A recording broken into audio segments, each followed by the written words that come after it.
Teatro Goldoni di Venezia gremito ieri sera per il dibattito sul referendum del 1° dicembre, moderato dal direttore delle reti Media Nord-Est Luigi Bacialli.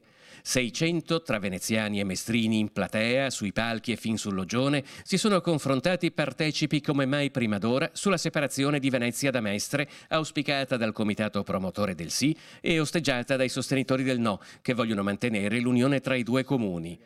Un vero e proprio scontro tra i 4 relatori sul palco, Marco Sitrane e Deborah Esposti per il sì, Giorgio Dodi e Roberto Marangio per il no, con numerosi interventi dalla platea.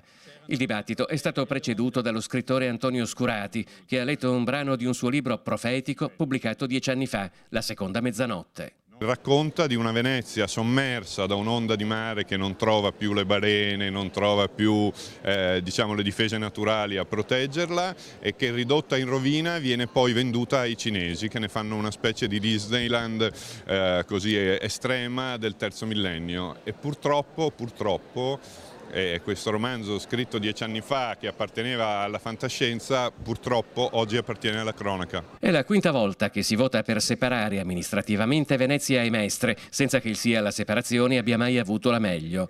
40 anni fa il primo referendum. Oggi si dovrà superare il quorum del 50%+1 perché la consultazione sia valida.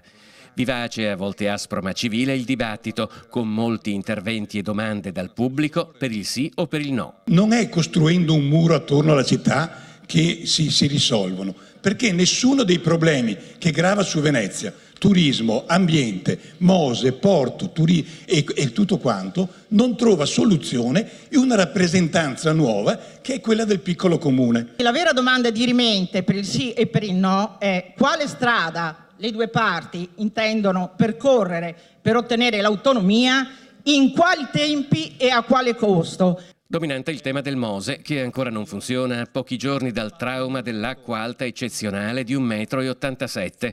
E non è finita qui. Tra pochi giorni si replicherà lo scontro a Mestre.